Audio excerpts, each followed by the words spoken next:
You know, like Senator Adams, I've spoken on this floor many times myself, and I've never been quite as nervous. Not because I'm not sure of my position or how I feel or what I think is the right thing to do, because I'm not sure what's going to happen, and that's rare for the New York State Senate. You know, rarely do we not know the outcome of bills before they come to the floor. And rarely have we faced an issue as important as this without knowing the outcome. Tens of thousands of New Yorkers' lives are hanging in the balance in this debate.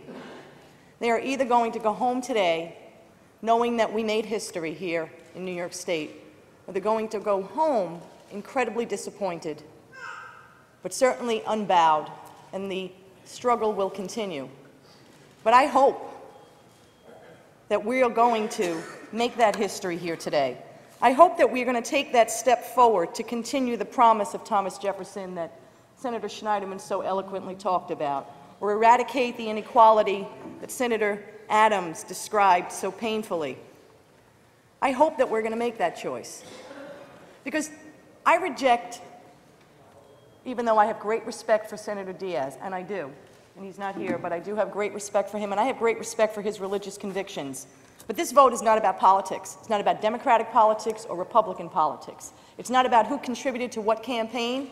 It's not about who tried to make this body one party or another. It has absolutely nothing to do with this. This vote is about an issue of fairness and equality, not political. It is about the fairness of people who are of the right age, of sound mind, who choose to live together, share everything together, and want to be able to have the protections that government grants those of us who have the privilege of marriage and treat it so cavalierly in our society. That's all this is about. Whether Senator Duane and his partner Lewis, who are two of the most committed people I've ever met. I will tell you, I'm over the age of 40, and that's all you're going to get from me. But I've never been able to maintain a relationship of the length or the quality that Tom Duane and Lewis has. Why should they be denied the right to share their life together? I don't know Assemblyman O'Donnell's partner, but I know he is as committed to him as Tom is to Lewis, and as my friend Matt Titone is to his partner Josh. These are relationships that I envy, and in fact we all should envy. And all they ask for is to be treated fairly and equally and be able to plan for each other in the event something happens to them. The same way Senator Lanza does with his wife Marcelle, or Senator Flanagan does with his wife, or any of those of us here who are married are able to plan and protect the person that we love. You know, I've also been lobbied, quite interestingly on this bill, by people on both sides. I'll tell you one funny story. I was on 6th Avenue in Manhattan. I was in my car. I was driving to make a left turn onto 52nd Street. I was stopped at a light. I had my window open.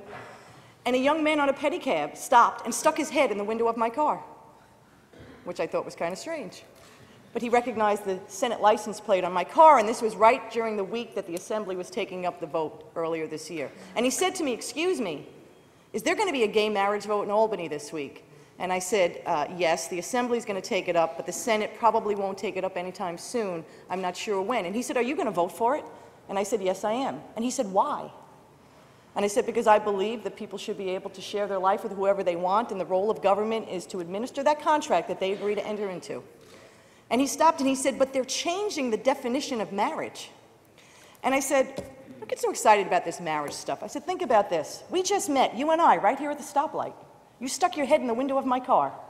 I said, "Do you know tomorrow we could go to City Hall, we could apply for a marriage license, and we could get married?" I said, "And nobody there will ask us about the quality of our relationship or whether we've been committed to each other or any of those things. They will issue that marriage license and we can get married." And he said, "Yes, that's true." I said, "Now, do you think we're ready for that kind of commitment?" And he stopped and he said, "I see your point." And that's really what this is about. We in government don't determine the quality or the validity of people's relationships. If we did, we would not issue 3/4 of the marriage licenses we do. And I know there are many people in the religious community who feel that we're going to force this on them, when that in fact is not true. We have never done that. I'm a Roman Catholic. The Catholic Church has the right to deny me the sacrament of marriage if they determine the person I choose to marry is unfit or our relationship doesn't meet their standards. City Hall does not have that right. That will not change under this bill. That will never change. Religious institutions can continue to practice discrimination with respect to the sacrament of marriage. We don't, we shouldn't. We should not do it for gay and lesbian couples. I know many people are concerned about the destruction of the sanctity of marriage as well, and they view this as a threat. But let me ask you something, ladies and gentlemen. What are we really protecting? When you look at the divorce rate in our society, turn on the television. We have a wedding channel on cable TV devoted to the behavior of people on their way to the altar. They spend billions of dollars, behave in the most appalling way, all in an effort to be princess for a day. You don't have cable television? Put on network TV. We're giving away husbands on a game show. You can watch The Bachelor, where 30 desperate women will compete to marry a 40-year-old man who's never been able to maintain a decent relationship in his life. We have The Bachelorette in reverse. And my favorite show, which thank God only ran one season because it was truly distasteful, was The Littlest Groom, where 30 desperate women competed to marry a dwarf. That's what we've done to marriage in America, where young women are socialized from the time they're 5 years old to think of being nothing but a bride. They plan every day. There's what they'll wear, how they'll look, their invitations, the whole bit. They don't spend 5 minutes thinking about what it means to be a wife. People stand up there before God and man. Even in Senator Diaz's church, they swear to love, honor, and obey. They don't mean a word of it.